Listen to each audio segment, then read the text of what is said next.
captain I worked for, and he told me, he said, you know, Al, I'm glad you. He put that in for a long time. And you won't be staying on the Navy. I said, Good. he said, you have a Fixed for it all when they read it. I said, yeah. Yeah. I did. If I have any questions, I'll call the bill. Another thing before the meeting. This lawsuit. Oh, yes. Heard about Which is? the lawsuit stuff. Yes. They're not going, they don't need them. Two attorneys is going to change, fix everything for them, and we're wasting money. They're not going to follow it. Where are you getting that from?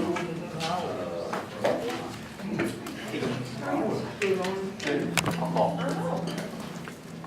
But that makes sense. I mean, that all was in the world a long time before this latest stuff. Yeah, it's getting kicked off the field. If they don't stop, we're gonna close the gap. Hold on.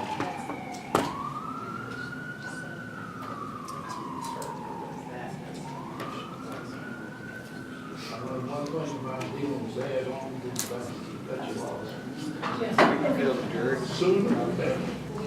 How you feeling? Not better. Yes, sir.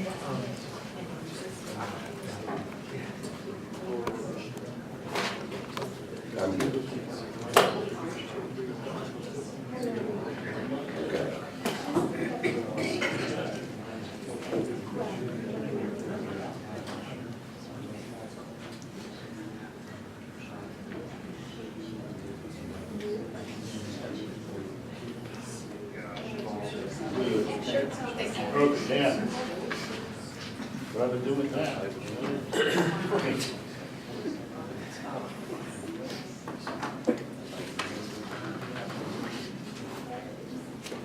Especially after reading.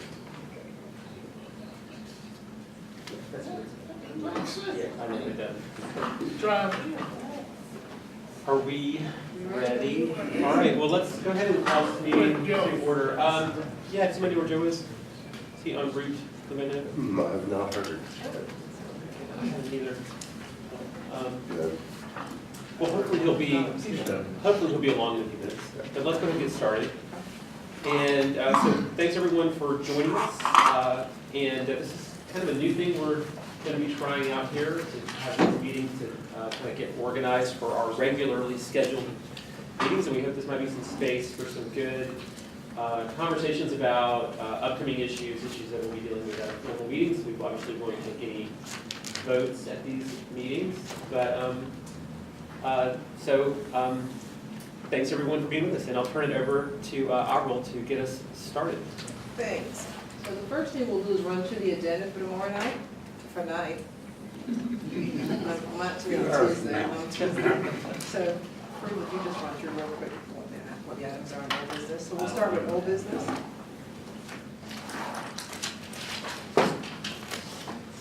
So the first item was old business, and I'll get Fruit to just quickly tell you what he's bringing before you. Okay, for the medic resolution, the board approved 2 weeks ago to grant the franchise to medic. So what we have done is I've worked with Mr. Kyle's attorney, Derek Jones, out of Henderson County to draft that agreement. I believe, looking at my notes, I heard the commission talk about fees, inspections, a 1-year term, GPS units, radio set, and make sure that Kyle would be located in locations selected by EMS. So those are all elements included within the agreement, and which has been approved. We did have one addition, which I need to get to Lamar for the board, and that is to put in a mandatory HIPAA compliance provision, so we included that as well. Just to give you a quick bullet point. So for a 1-year term, during 7 a.m. to 9 p.m., 7 days a week, there'll be 2 ambulances available for emergency and convalescent transport. From 9 p.m. to 7 a.m., there'll be 1 ambulance available for such transport. To a large degree, what equipment Mr. Colley might choose is needed for the medic trucks might depend on what options he feels are necessary. Because we do know that for a period of time, he's been dispatched without the particular equipment for AVL and computer-aided dispatch that would be available. He would have to buy any equipment and have it installed and maintained. IT department would help with programming and installation, but they're not going to be the medic's IT department, so to speak. They would charge a fee as they do to the other, as to all the 19 fire service districts. Each of them pays $1,500 a year just as a flat rate fee for support from IT for that programming. And if there's any other particular questions, I would be happy to hit on that. But I believe we hit all the elements on that, and his attorney has agreed with those elements for the term.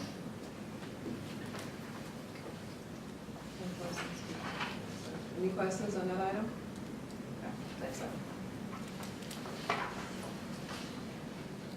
For the pre-meeting and the regular meeting sessions, this meeting is called as a special meeting because it's not a regular meeting of the board. So the purpose of the next item on the agenda for tonight will be the setting of a regular pre-meeting schedule for the 12 noon, first and third Tuesdays of the month, and continuing with regular meetings at 5 p.m. on those same dates. So that one's very simple. One question. Do we know, can these meetings in this room be recorded and televised on the government channel? They are being recorded right now. Yeah. They can't be streamed live from this room, but we can, Okay. you know, put it on the channel or put it on YouTube after. That works for everybody. I think that sounds great. And then we can also program it to air before the meeting. We schedule it the next 2 weeks. It airs every night at 8 p.m. Commissioner does. So we can put this pre-meeting forward. Great. Thank you for clarifying for that. I forgot to mention that we're being recorded.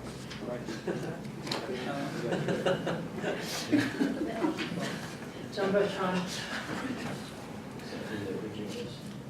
The next one is HHS, you skipped over that. Okay, for the Health and Human Services Board, the last time, the statute for the combined HHS board allows for it to be composed of up to 25 members or no more than 25 members. They have been operating for a few years with 23.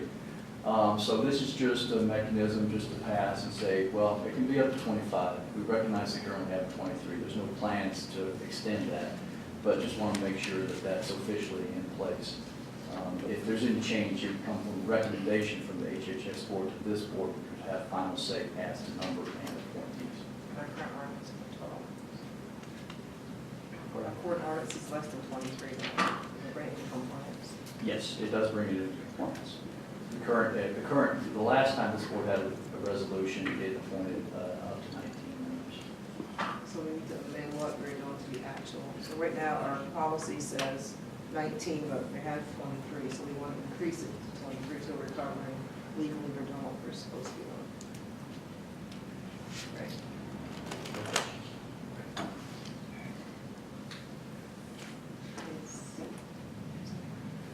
The next item is some renovations at 3 of our buildings, the courthouse, the county admin building, and detention center.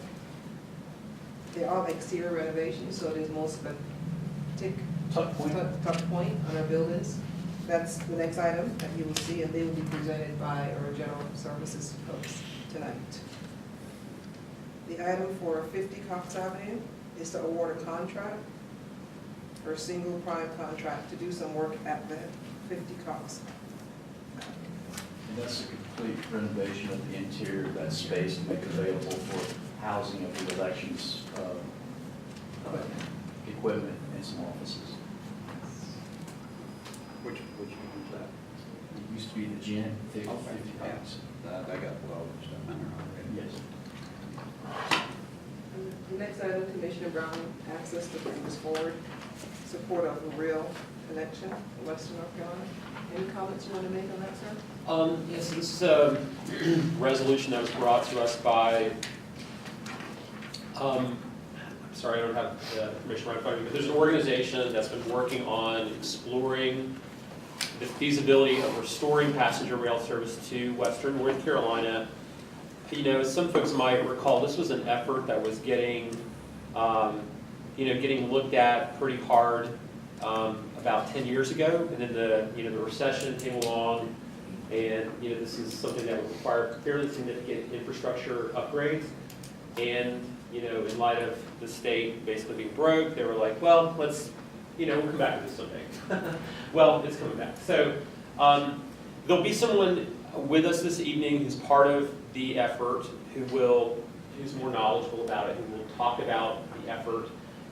This was discussed briefly at a the most recent NPO meeting, and the NPO did pass a resolution in support of basically the same resolution. I believe it's also been adopted by the town of Marion, North Carolina. I believe Morganton has also adopted a resolution. The small towns that are located along where this route would be are particularly enthusiastic about the idea, because I think it would be something that would bring increased, particular tourist visitation to those parts of Western North Carolina. The way that as I understand it, the way that this would work, and that this model has been implemented in a couple of Eastern North Carolina communities where passenger rail service is also being looked at. What they did initially to determine feasibility and likely usage of those routes was they ran an express bus route in the same location as where the passenger rail service would be, to get a sense for how many folks would use this if there was an express transit connection from from I think it was either New Bern or Wilmington, one of those Eastern North Carolina communities, to where there's a connection to the Eastern North Carolina Amtrak service, to get a sense of usage. So, and apparently it's been fairly successful. I kind of intuitively kind of wonder whether the folks who might use rail would actually use an express bus route, because I think the rail thing actually would be, I can see that being a pretty popular way to come to Asheville. But the folks who are working on this do say that in other places where it's been tried out, that there has been a fairly significant usage, and therefore they feel like they've gathered some good data to use for analyzing rail service without having to go through all of the costs of actually implementing that. So that's basically what they want to do, is to try that out from Asheville to Salisbury, and if the state funds that, then that would be done for some period of time, and then based on the success of that, it would be folded into the feasibility for really looking at actually restoring passenger rail service. So that's my understanding of the where that effort is at, and what we'll talk about tonight. I did skip over consent items. Was there any questions on the consent item? We have a budget amendment on consent, as the board directed the last time. There's a $10,000 budget amendment on consent to set for grant. But if you have no questions, I want to jump over to staff updates, which is at the back of the agenda is at the back of your book. And this is what the chairman alluded to earlier, that we can talk about things coming in the future, different boards of agendas. And the first person that's going to present today is going to be Rachel.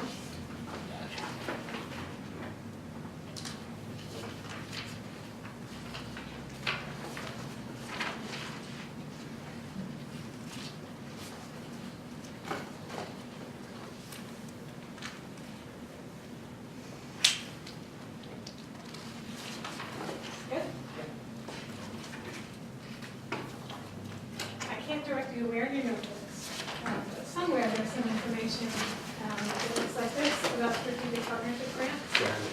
And there's a fold-out sheet behind it, which is a list of all of the applications that have been. It's substantial. This is our annual grant, sort of open, general, nonprofit grants, which we refer to as the strategic partnership grants.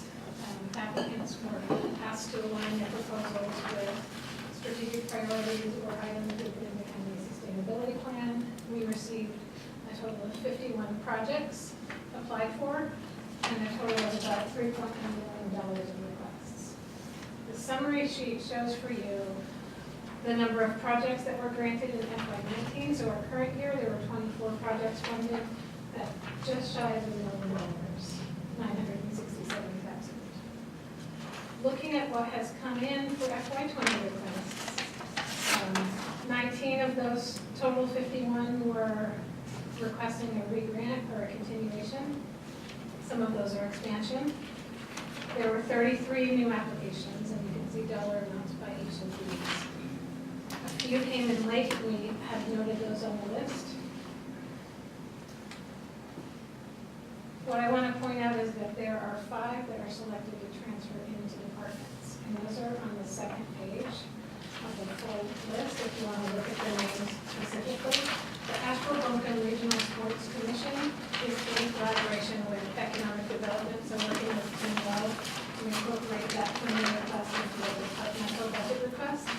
And so if it is funded within Economic Development, it is essentially a neutral cost and would be backed out of the request within strategic partnership grants. Same for this set of housing-related investments. The move was to consolidate our housing funding into one department within the county so that we can have a standardized approach to working with Habitat, working with mountain housing opportunities.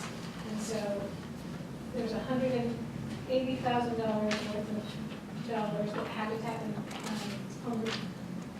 and Mountain Housing had gotten through strategic partnership grants that we have referred them to apply through the Affordable Housing Services Program for FY20.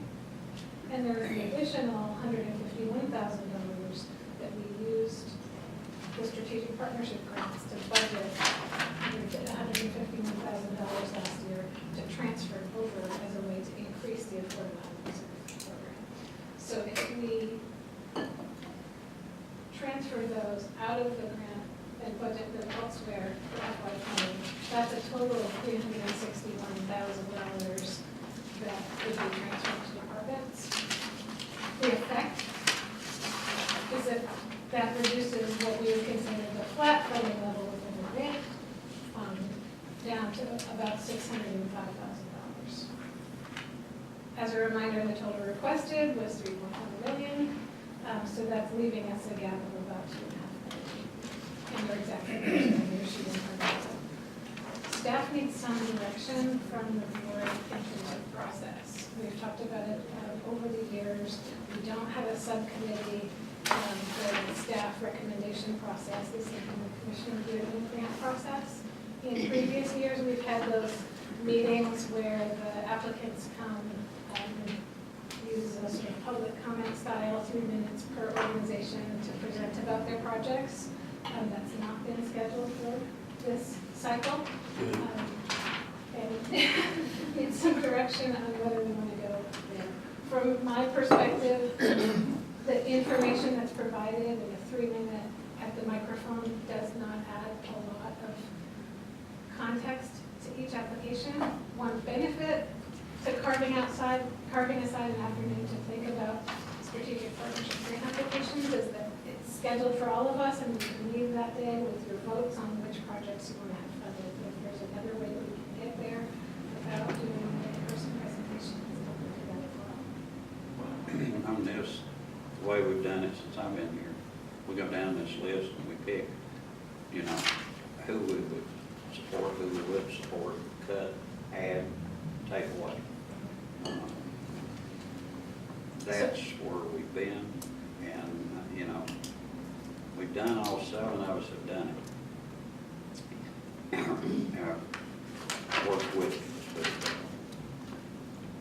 and the numbers don't ever seem to come up right once we're done, because we went through different, well, especially with one that she just picked who she wanted. And I would still like for us to be able to go through this ourselves, and we'll write the number down, and that's all we need to do. I would like to make the full applications available to you, and we can publish them on our website.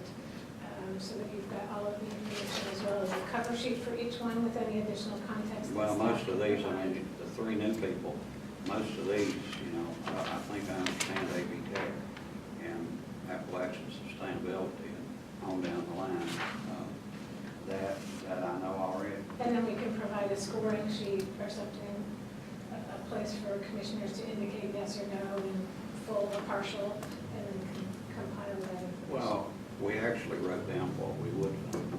It wasn't here Your, partial. yes, last year you recommended specific dollar amounts. Exactly. Some commissioners kind of said full or partial, and there is a little bit of a kind of a staff exercise to take those, each of those 7 votes and pull it into a consolidated set of options which you can then choose from. Well, I'd And like we'll to do see our it best to do where that. it's not full and partial, we put the number down and then we divide it into that number.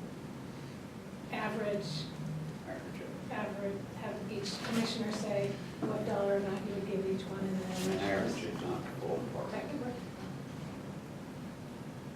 I want to see more, and make sure that we have information on the ones we're funding, and if we're funding in prior years, what have they done?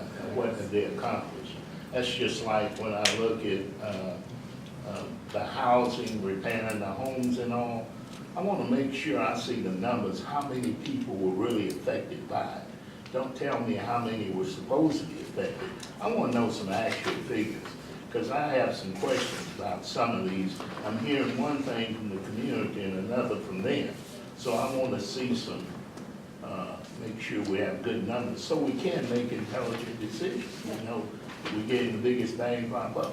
We've got half a year's worth of performance data on the dashboard for you, and I'll get the latest Okay, the latest. information to you. By the time you're making these decisions, you'll have the 3rd quarter of data, which will take us through the end of March, and so that'll be published online by mid-April. And then there could be a way where you ask agency-specific questions if you want us to follow on a project to get more information. Why does Mountain Housing always get more than anybody else? Mountain Housing, I've asked them questions and I've asked their staff questions. I'd like to know, you know, we'll give them $250,000 to do stuff. And they said, well, we do 120 homes. I've asked them for one, and they haven't given me that information. My understanding of the approach for these 3 that would be transferred, Asheville Area Habitat Home Repair, Asheville Area Habitat Housing, and Mountain Housing Affordable Housing, that those 3, would their dollar amounts would be added to the Affordable Housing Services Program. So we wouldn't be earmarking as a line item for this agency in this program, but increasing the project by those dollar amounts. Is that accurate? Yes, and the other thing I think that we're trying to do with the Affordable Housing Services Program is bring them into overall competition. So it's a point-based system, so rather than, as Rachel just pointed out, there's not a designated dollar amount, but bringing them to actual competition. Where did the 240 that we give Mountain Housing go? That would be in the performance data that Rachel puts together. We can get that for you by the. Right, they have 80,000 within this program, and we have performance results on that. And they also have funding through various other channels. Well, I remember when the chamber a couple months ago, we gave them $240,000 for Okay. fixing homes up. For the home repair, yes, for Affordable Housing Services Program. We can follow up with a report. Because I just can't see, just keep stepping up and handing money and more money and top of money. And that's just what we're doing again, right? We will follow up and let you know. For the purpose of this discussion, no, because they've not made an application to the strategic partnership grant process for this year. But your point is well taken, and we'll make sure you have the information Well, I mean, I about the don't think, results of. if they have it asked, we don't need to have a number. If they have it asked, we don't need a number. They need to ask for a number. I think that's what they just said, right? They're gonna have to apply for it and they'll have to compete for it. Just for transferring this over to planning, Right. they'll have to go through that process. So you're not earmarking these dollars for either Habitat or MHO. No, It's just that that sector will have funding, and then whichever proposals Yes. are the strongest will get awarded through the process. Their organizational request was to have it earmarked as a line item, and staff reviewed that and have stuck with the plan to increase the fund and have them go through that same competitive Yes. process. And so there are, there are 4 amounts, the 20,000, the 80,000, 80,000, and the 150, which are all together if we do this post the Affordable Housing Services Program. So, yes, application, I mean, yes, in-person presentations or no? You know, I think it was good that we did it last year. You know, we had new commissioners coming up with another new commissioner. I mean, it's a grueling meeting for everyone involved. I was impressed how much I learned from it, though. You know, people only have 3 minutes, but you know, if you can't say what you are trying to get done in 3 minutes, then that's kind of a problem, right? It's kind of your elevator speech, right? And sure, you don't get into all the nuances of what you accomplish and all the complexities of the issue, but I am always very impressed with how good of a job folks do communicating a lot in a short amount of time. But especially in light of how many new applications there are, I think it would be, I question, I mean, so I'm sort of working under the assumption that we're not gonna spend a lot more in this area than we did in the last budget. I'm kind of thinking about this as probably kind of a continuation level of funding.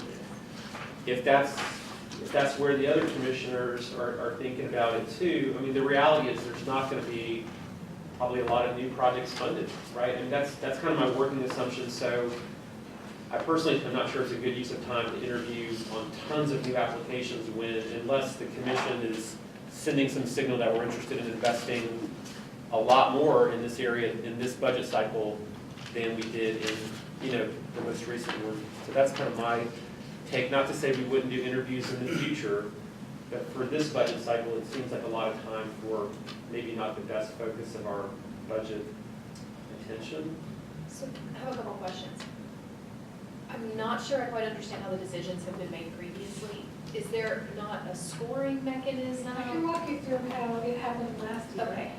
And I'll tell you, each year it's a little bit different. Okay. And because that's Because, I mean, it In just seems large kind of part- subjective. in large part due to being a commissioner-driven process. And so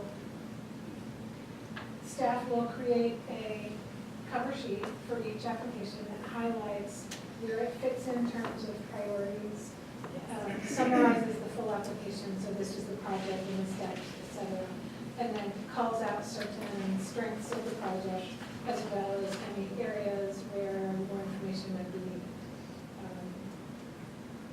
And that might include previous performance on funding, that might include gaps in the budget that they submit, any information that we might use as a tool. What we're not doing is recommending on a numeric basis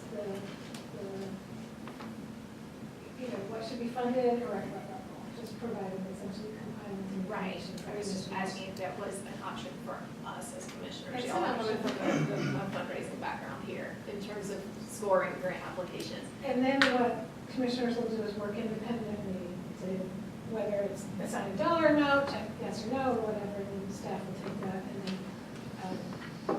bring back what is recommended. We have experimented with the sort of the scoring style process in the past, but unless we have the discipline to stick with it, it ends up sort of competing with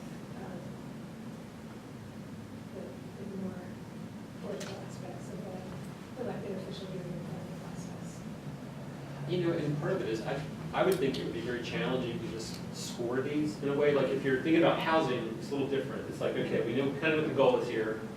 Make as much affordable housing as possible. All right, who can deliver the most of that for a set amount of money? And when you're looking at, you know, hey, do we want to continue to support the Downtown Association's annual event versus Appalachian Sustainable Agriculture? Like, how do you score? I mean, they're just doing such fundamentally different things. I think it does kind of come down to some things that the commission thinks, you know, that's an important thing and we should be part of it, but scoring it would seem very challenging to me. Very broad and it Yeah. includes a lot of different types of projects. Yeah. Couple things, Ronnie, my thinking is similar to yours in terms of anticipating sort of consistent with the whole of last year, and also big picture, seeing us moving some of these investments into strategic priority areas, so affordable housing, early childhood education, for instance. So the two that have been pulled out so far. So far, exactly, yeah. So seeing, as we look at the totality of how work's getting funded, that's kind of the picture I see. I would agree that it doesn't make sense to sort of have folks do the presentation necessarily this year. But I would love to hear from staff ideas as we think about next year, so that we don't kind of find ourselves in the same position again where we say, gosh, we don't like, or gosh, it'd be great if we had a better system here. And if there's input that would be helpful from the commission in thinking that through, maybe we could do some focused work on that. But feels like it would be exciting to revamp this process in some ways so that there was more clarity and more process around it. So, A few thoughts. I mean, some of these are organizations that we have supported fairly consistently for a while, and so, one thought would be to maybe think about, there's just certain organizations, not to say they're just assured permanent funding, but maybe we do want to look at doing some multi-year funding, even though we can't legally bind future commissions, but for the ones that we sort of anticipate there's likely to be support for, look at, thinking about multi-year arrangements so that we don't sort of spend so much of our staff's time, so much of our time thinking about stuff that's probably likely going to be replicated based on how we've done it in the past. And that would narrow down the list of, a lot of the groups on there would now be potentially in that pot. And then in that way, maybe, there would be some process to, maybe we would say we're going to have limited funding for new initiatives in the future. And we have a commission subcommittee or something to kind of focus on that, and so it doesn't kind of burn up, the entire commission's time looking at new stuff. But I don't feel right just saying we won't even consider something. There might be some great idea here that we need to make sure we could hear it. But maybe we have, a subset of the commission to take a look at new applications or something like that. Right. So would you like us to develop some criteria for scoring whatever matrix you would like us to bring back to you? We can do that when we bring you the packet with all of the details of the applications. We can bring that back, bring the criteria, bring some matrix back, bring whatever performance they've done in the past, how they're doing in the community. We can bring that back to you this year, and for next year, we can look at multi-year funding and different process and how we can do this differently next year. Would that be appropriate? So I apologize for being late, but kind of teed up my comments pretty good. So I'm going to try to get through about three things. Myself, Brownie, and Mike have participated in this for 6 years. It has been, and I won't say on every vote, on every line, it has been, I don't like to use the term political, but there are people that know, they identify with certain things, they know certain groups, and not everybody does. And so sometimes, support has gravitated to those areas, and I'm not saying they don't perform, but my thought would be, and has been for several years, is that there should be a certain amount of money associated with this. There should be certain matrix,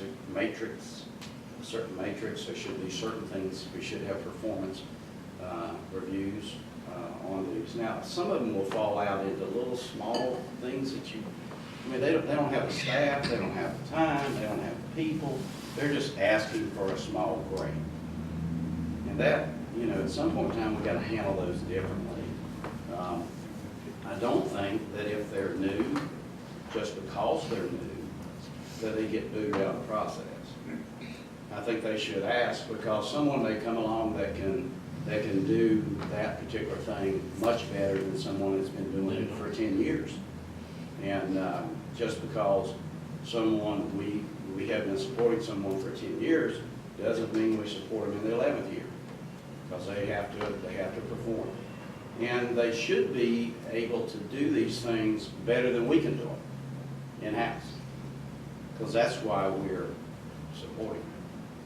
And I don't like the commissioner scoring system, because it's actually unfair to some commissioners.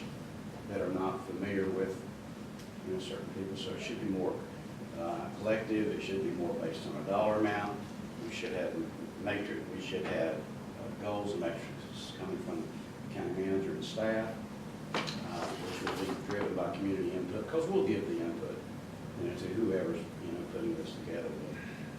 I don't want to, you know, turn away, you know, new people, because again, it could be much more efficient at delivering the, you know, the services to the public. Plus, I'm a fan of Chow Chow, so I got to hear what Chow Chow's about, so y'all country people will get that. Yeah. So that's kind of where I'm at, you know, the way we've done it in the past, it's been kind of, I mean, it's okay, I mean, you know, Al may talk about somebody, we may know somebody, you know, I may give him my opinion, he gives me his opinion, which is fine and helpful because we are representing, you know, our constituents. But it shouldn't be the end all. I think staff would be excited to bring together a structured process that has more objectivity and clarity and transparency around all of that. Well, it's got to reach, it's got to get out in the county. I mean, this can't be just, you know, my little community and nobody else. I mean, we should be seeking out to make sure that we're covered, you know, Swan North and South Slope and, you know, Lester or wherever it is, we should be covering, you know, those areas with all these services, so. So how far can we get in terms of that, coming up with a structure that meets your needs and goals for this coming up FY '27? And I'll say one more thing about that, and if y'all believe that. Brown said, I wear my short pants. there you go. So, I don't have a problem, and I don't have a problem listening to all of it. I've done it for a long time, but it doesn't bother me to listen to it. Give their 3 minutes speech, but that's me. I think what we're asking for is two things. One is come up with a structure of the short run for this year, where we can bring it together. But more important than that, long term, let's work on hopefully a solution to this next year where we'll have a process. We'll know it's there, we can get it out to everybody, and it'll work. Because I tell you, this is my third time, and going through the first two, they were too darn political. I mean, that's all it was. You know, whoever comes and makes the most noise gets the most money when you boil it down. Well, and that's why I was asking about some type of Yeah. mechanism to determine, to make it more fair and equitable. Yeah, to but those. but I think the staff, you know, hopefully you can come up with that. It's something to help the staff. We'll give you the input, don't worry. Well, the other thing too is, you know, with our new county manager, I mean, it wouldn't, you know, bother me, you know, if you said you got 1.85 million, or you got 2.36 million, you know, and then, yeah, I mean, tell us what, or whatever. 600,000, Or 600,000, is it 600,000? For Whatever it is. It was what we put in last year. Is that what we're funding? Once you back out the housing. Okay, all right. Housing, which you're gonna get somewhere Sorry. else. But whatever it is, you know, there is a number that works in our budget. I don't know what that number is, but somebody knows what that number is that works in our budget. Well, I can walk you through that later, as at the beginning. And then we work to that. So we'll bring back our process. Good to go?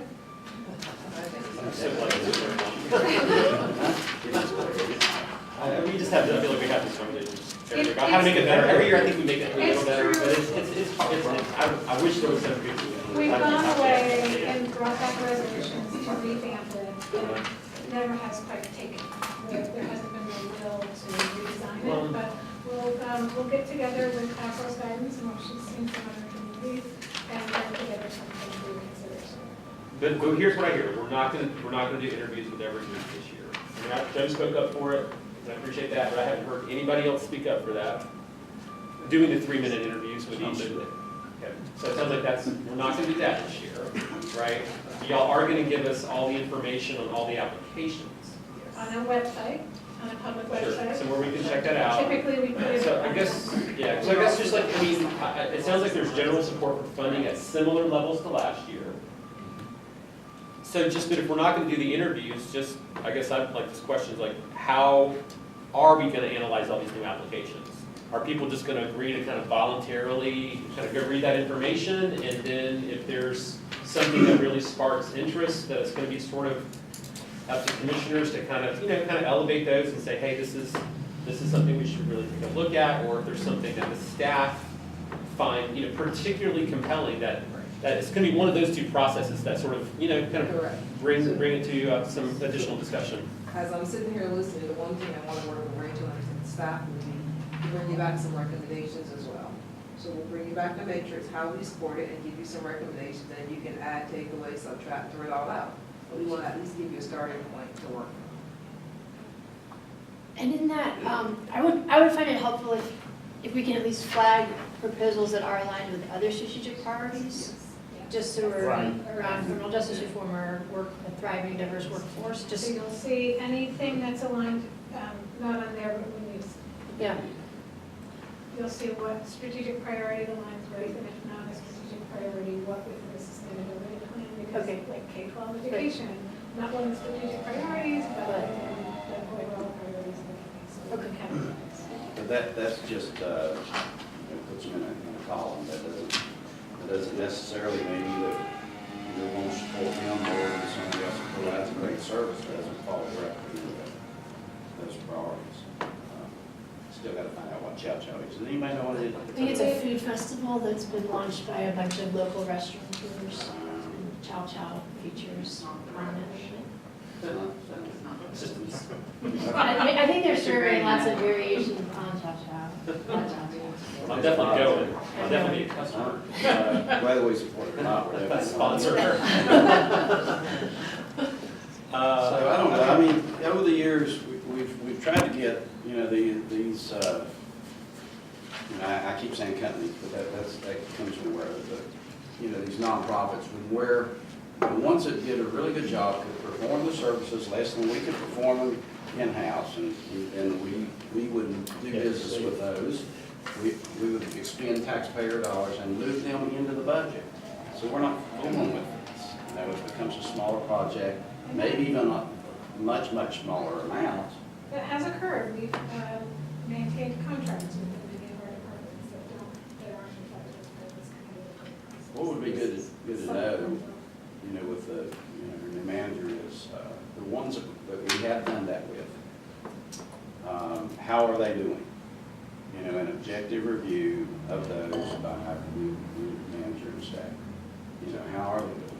Is it performing very, very well, or are they weak? We need to find someone else to do it, or we need to let them do one. Thank you. Thanks, Rachel. And so last question, just in terms of process, so we have an early childhood education committee, and we have an affordable housing committee that's going to start meeting today. So any projects that fall within those categories will go through those committees for discussion along with any other funding that might get allocated in those arenas. We made that effective for proposals to identify white. Great. Okay, out of the people that you say we still contract, that Within the department, yes, is physical legal one of them? yes. Okay, now they're asking for another $120,000. I can explain the context on that, That's amazing. either right now or later if you'd like.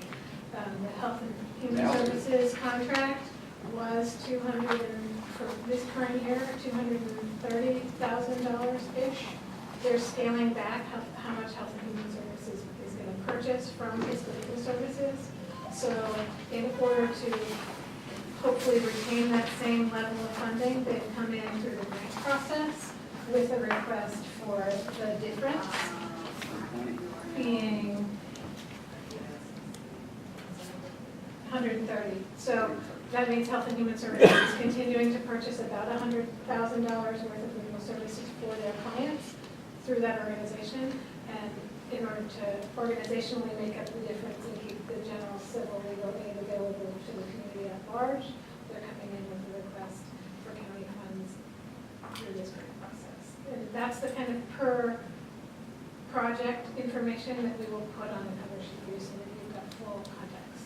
Because I knew that we've been giving them money, but it shows up as a new deal here. and that's. Essentially, the department is scaling back how much it needs, still performing, staying in their role as a supplier If or they contractor. don't need it, why do we need to step to that? I think that's an important question. That's a really good question. And I'm a fan of a lot of things that they do. But just because they have a contract with the county, and then the county decides that we're not going to fund all of that contract because they don't have the need or they're not meeting the, the requirements or whatever, then, okay, well, we'll just come over here and ask. That's what we're trying to avoid. And so, I think you know that's something we don't preach to the choir. But at the same time, they probably have to have a mechanism to ask for it. But as Commissioner Fryer said, I tend to agree that is not necessarily a new request. And I know we've used Right. we've used a lot of time, and we've moved into talking kind of about a project by project. If we are going to provide staff recommendations, that is exactly the kind of information that we're going to take into consideration in bringing recommendations and explanation of those recommendations. Well, I think anytime we bring something up, and this is the first time we've done this, we're probably going to have to get used to, the fact that this is what's going to happen. We're going to talk about it. Yes. And we're going to discuss it. If we get through all of it, I guess we get through all of it. But, this is the time that we have an option to discuss it. This is when we're going to have to bring up our concerns so that as staff goes in a direction and they come back, we don't have to go that way again. So bigger picture, maybe when we get information back, we could also, if y'all aren't, maybe you could also flag the other relationships that the county has with that entity. Yes. So ABTech, for instance, I see in here also aware of. Yes. What That's a other- component of what we Okay. included last year in the. Okay, great.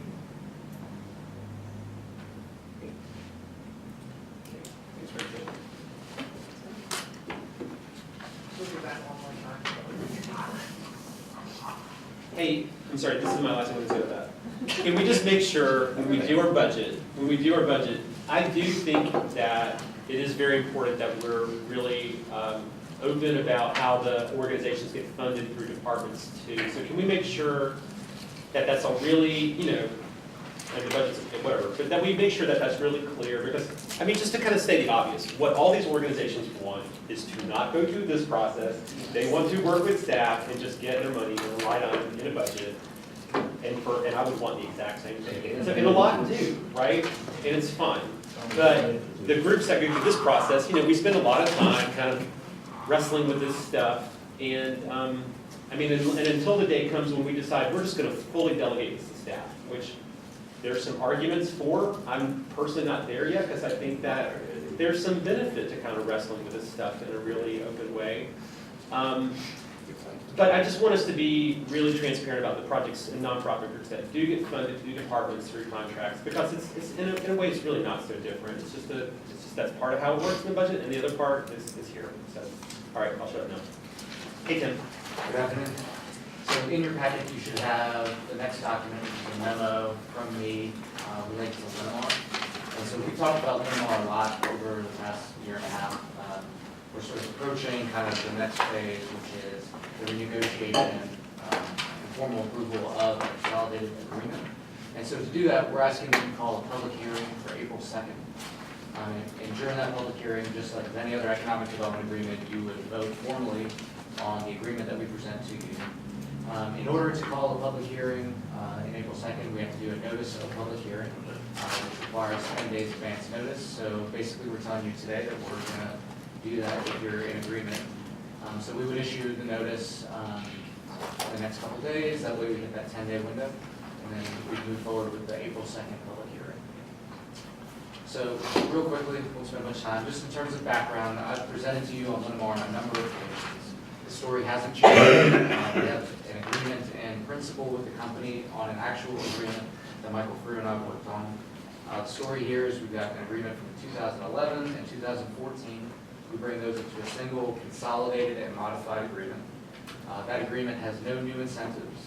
It has no new capital targets. It has no new job targets. It maintains everything at the same as the original agreements. The only exception is that we're extending the timeline.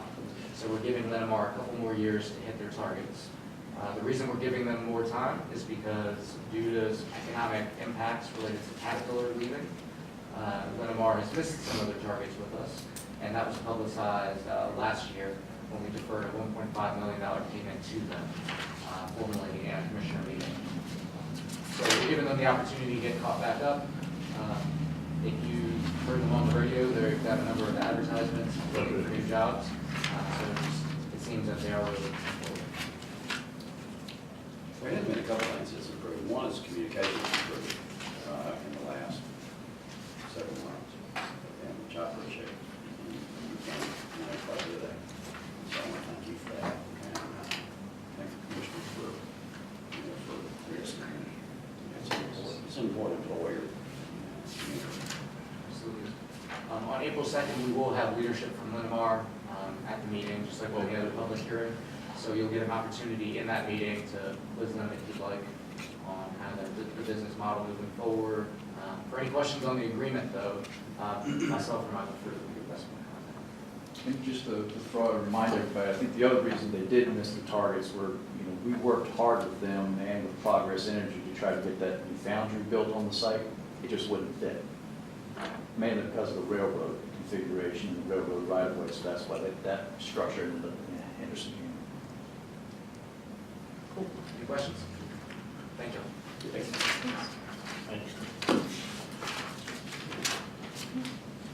And then this is Lori Till's last comment. She'll be coming up on an MHO draft agreement discussion. There's nothing in your packet on that. She just wants to give you a brief and then come before you.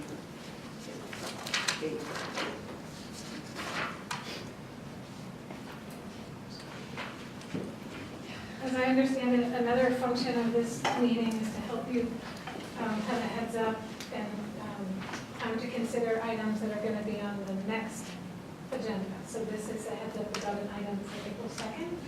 The East Haven Apartments funding that was approved by the Board of Commissioners on February 5th will be coming back to the Board of Commissioners in the form of a contract for consideration and approval. As a reminder, the overall project creates 95 units of affordable housing. Most of the components of the loan, $2.2 million loan, were approved as part of the board vote that evening, including a 20-year repayment term and 0% interest, and as you recall, some annual repayments throughout the course of that 20 years, and a balloon payment for the remaining balance at the end of that 20-year term. Extending the period of affordability from 30 years to the full physical life of the building, and a commitment to pay property taxes and not to go through that property tax waiver. There is one item left for consideration in terms of the structure of that agreement, and that's the disbursement schedule. That's the time frame of when we pay county funds, that $2 million out from the county to Mountain Housing. Staff at the county have been working with Mountain Housing Opportunities to identify, we've got their original request and then a schedule that would be agreeable that wouldn't require any funds in this current year, this current fiscal year's budget, since it's an item that's already been included in the budget.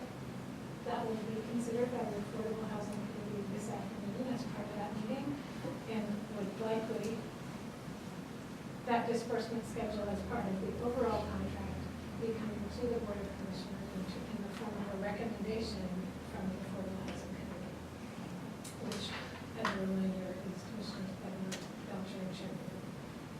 It's our first meeting of the new committee, so there's still some things that we will need to figure out in terms of how that structure will work, but that's the intent, is that it would be routed through committee, come to the full board in the form of a recommendation.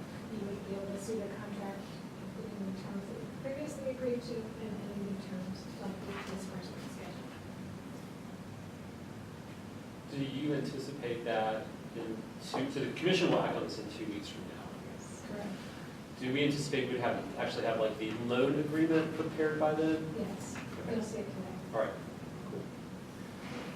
We got to draft the note of deed of trust and get it over to MHO for their approval. That's quick and easy once we seem to be fairly settled on this agreement. Great. So I don't know that we need to get into it today, but there was, this was approved on a split vote, not because we didn't like the project, what it's going to support, we just didn't like the loan process. We discussed coming up with a better way to do that. So I just want to put that out there for the new, county manager and staff, and that we don't let that, fall apart. That we put some time into it and make that happen, so we don't get into the situation that we did at the meeting. And staff has been working hard to provide information that can be considered by the committee at the beginning of the process. We've had a group of cross-functional departments, so planning, legal, finance, budget, performance management, strategic partnerships, getting together on a regular basis, working both on this particular project as well as those other two that you've heard some mention of that are in queue, the old Haywood development from Habitat and the Woodbound National Buncombe House, talking about those three, but also talking process, and we'll be coming to you for guidance later today. Questions? Thank you.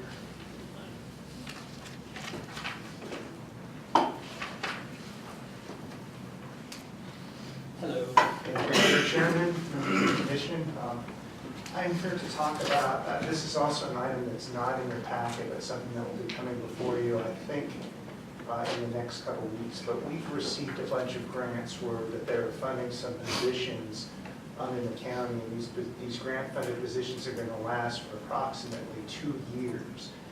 Our personnel ordinance is relatively silent as how we treat grant-funded employees. So what we're going to bring before you is a policy as to how the county will treat grant-funded employees in terms of what benefits will they receive, whether they're an at-will employee, and basically making sure that there's no conflicts between, so that the employees know what they're getting into when accepting the job, and also hopefully to retain them. So, and the plan is to give them basically full benefits like we would a county employee, such as health care, which we would have to anyways under the Affordable Health Care Act. For anybody that works more than 30 hours a week, we have to give health insurance anyways. We'll also be giving them time off, annual leave, balances. They'll be able to participate in the 401k, and they'll be able to participate in the state time. So that's basically sort of an overview. We'll have a distinct policy for you to vote on, but that's pretty much the highlights of it. And that will be 100% funded from the grant. Yes. Health insurance now. Yes, all the benefits, it's my understanding that all the benefits will be funded. But when they're, How many employees? I believe it's 5, 6. 6. so if they're grant funded though, is there's somehow there's a recognition that like when the grant funds are gone, there's no guarantee that you'll be able to Right, work. right. It'll sort of expire unless we make a deliberate decision to hire them. Right, or, exactly, yeah, so they would be an at-will employee. That's one of the important things to differentiate between a regular employee who has property interests in their job versus a grant-funded employee who doesn't. What are the grants, or at least one or two of them, topics? The Safety and Justice Challenge through the MacArthur Foundation included quite a bit of funding that is going into community partner organizations, but there are some functions that are county operated, like pretrial services for that risk assessment, and then performance management, which are staff positions. Sounds good, Kurt, thank you.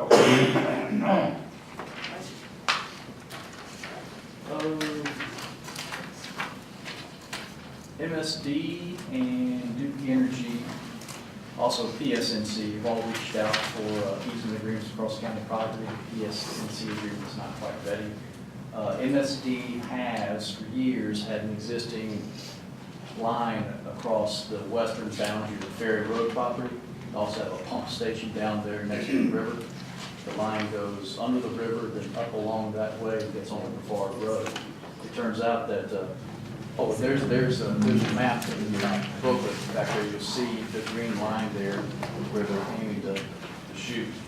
It hits the county property in 3 locations. The real purpose of this is to abandon You remember the complicated history of this parcel being county property, Anderson County property, part of the water agreement. So there was various easements for this MSD in process. The idea is to abandon those and then dedicate this easement agreement on an as-built location. So it's nothing new, it's just as-built. And we did get approval of the party that Carnegie Holdings, which has the offer to purchase the contract. And we're still trying to sell that to them. Their options run out toward the end of June, but they're still in play. They may be trying to shop that property. That's just as a little aside with their interest and approvals they've got from the city. But they've agreed to the location of this, and they know it's not going to affect their construction plans.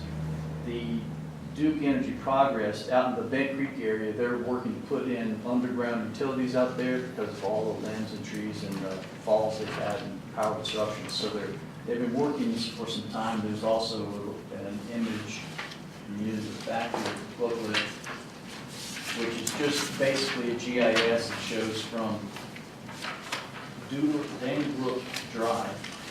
And that's the Bent Creek Community Club property, which the county owns and leases to the club. And they want to go underground up an existing service road which facilities uses. They just want to make sure, our facilities just want to make sure that they can still drive over this easement if they can. And they're making an addition to that easement, as I requested, to make sure that verify it and memorialize that we're going to use that and still access and drive over it. I think it's at the very back. And also, the standard requirement is that we can't build an improvement on. We can't put a concrete slab or building on top of it, which is standard. So those are the two that will be ready, assuming I get a letter from Duke Energy to attach to their draft agreement for April 2nd. And there's no notice requirement for some reason under easements, even though it's a grant of property right. There's no 10-day notice before or after the board just approves it or not. All right.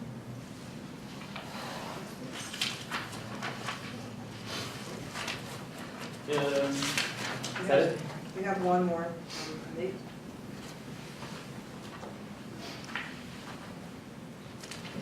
Good afternoon, Chair and board members. This is just more of an update. The last 3x3s passed out some information as it relates to the text amendment for manufactured homes, expanding those into additional zoning districts. Due to an unfortunate legal posting with the Citizen Times, that's why it's not on your agenda tonight. It'd be placed on the April 2nd agenda. So basically, we just wanted to clarify one thing. We did talk to legal and sort of clarify that, if there, a couple of you brought up, well, can we make a change to some of the finished materials that were being proposed? One of the items was wood, and we'd be happy if you guys so direct us to make that change as part of your public hearing. And we can certainly facilitate that. So we just wanted to update you on that, and we will be providing a couple of PowerPoint slides that help us sort of envision what the finished materials will look like.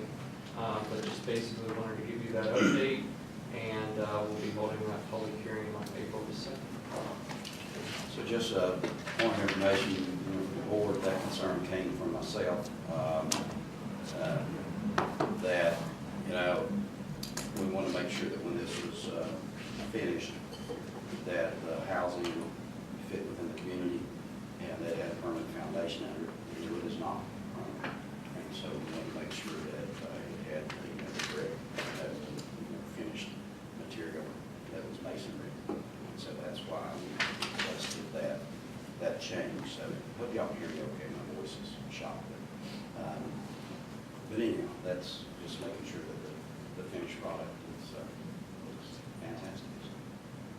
And those are the main points: foundation, finished materials, multi-sectional, and the date of 1976 is important because that's the first year where you actually had a HUD label affixed to the unit itself.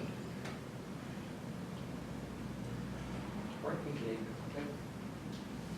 So before we adjourn, I wonder if there might be any kind of comments or thoughts from commissioners or staff about just this meeting. This is the first time we've done this, And I like it. I think it's useful to kind of just go through these things, have some informal discussion. Any feedback from commissioners about, or staff about any kind of aspect of this, since we do want to start making this kind of more regular occurrence? Any changes that you see? I also like this a lot today, I appreciate the work staff did. One feature of the 3x3s I'd liked is that it's also a place where people can bring out questions and ideas more spontaneously, or sort of things that have been on the back burner that are coming back up. So I just wonder if we can build in some process, and if that can happen spontaneously, Brownie's like, hey, I want to talk about this today, or if we need to have a formal process around a commissioner saying, these are items I'd just like follow-up information on, or did we ever get an answer on that, or here's an update on this. I think the spontaneity is the right way, it should be a structure, if it pops in your Okay. head.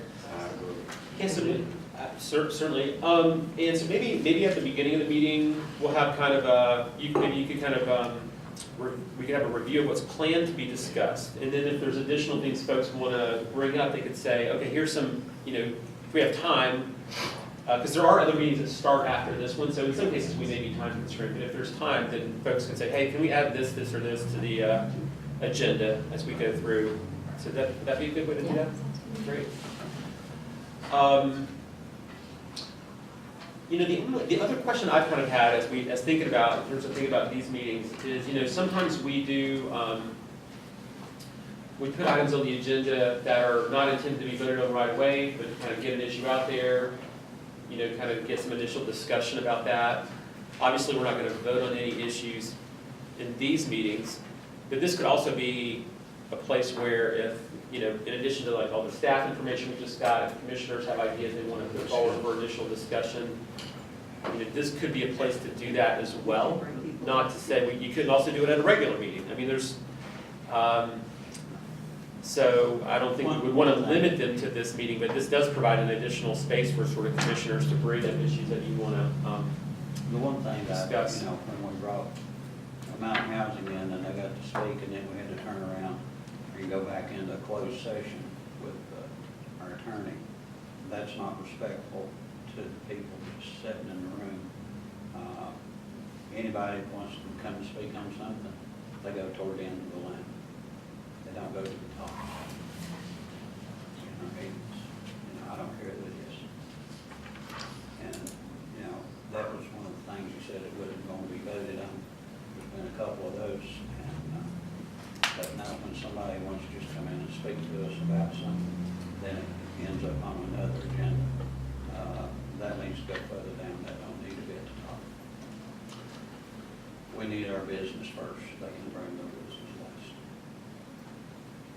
You mean in terms of where it goes on the agenda? As far as, I've seen our people, staff, stuck all the way at the bottom. Oh, he's talking about, you're talking about staff. If they've got to make a presentation, put that in front so that they're not sitting through the whole meeting waiting. Our business in front of the people that's just going to come forward and speak about what they want. You give them the top line to do it. Then we had to leave the room. So there's actually people that left that, we had to go through. Well, we should have just did our meeting with the attorney at that time, instead of letting them speak first. Okay, yeah. Of course, old business, new business, there's certain things that just kind of we do that they're in. We always, I think the staff and the deans, we try to figure out how to get folks, if there's a lot of people in the room, how to deal with stuff so that folks can go home, or if there's a lot of staff. I agree that those things should be try to take care of them as soon as we can, so that they're not sitting there till late at night, wherever possible. But we also don't want, an expensive set of attorneys sitting there for hours and hours too. So sometimes we do need to take care of those things so that those folks can go home too, because they tend to, they do. I would just bring up the point that the structure and how you have, the meeting set up is part of your official meeting policy. So if you want to change something and move something around on how the agenda gets set up, probably looking at, you need to look at the policy and just, maybe make some changes to that. It's not. Sure. The only other feedback I would have would be, the setup is is a little awkward. It's just kind of hard to see everybody. I wonder if there might be some ways we might just set the tables up a little differently so it's easier to see. Yes. See folks on the wings, so to speak. And, you know, if we are gonna do more at these meetings on a, a regular basis where we talk about some substantive issues here, then I anticipate we'll start getting more members of the public who will come to these meetings too. And there's room, unless it's something that's really gonna pack the house, so I think that's okay, yeah. Yeah, a little bit more of a, some kind of curve or something, I don't know. Anyway, all right, well, everybody, thanks so much. We're gonna get out of here a couple minutes early. So we'll adjourn this and we'll see y'all in a little while. Brownie? I Yes, do sir. have one thing I need to tell you Okay. guys about. Today, I asked Inlo to send a meeting, a letter to our fire districts outlining a new write-off policy. So for anyone that wants a write-off of a bill, they need to come through a finance office now versus going through an EMS office. So that letter went out today to all the chiefs of all the districts. I just want you to be aware in case you get any feedback from any chief. That's what we did today. Okay. Very good. Very good, thanks. All right. Chief Renell? I wonder how much staff time we could be doing this. He just texted me and said, are you on the first one? He said, yes, okay.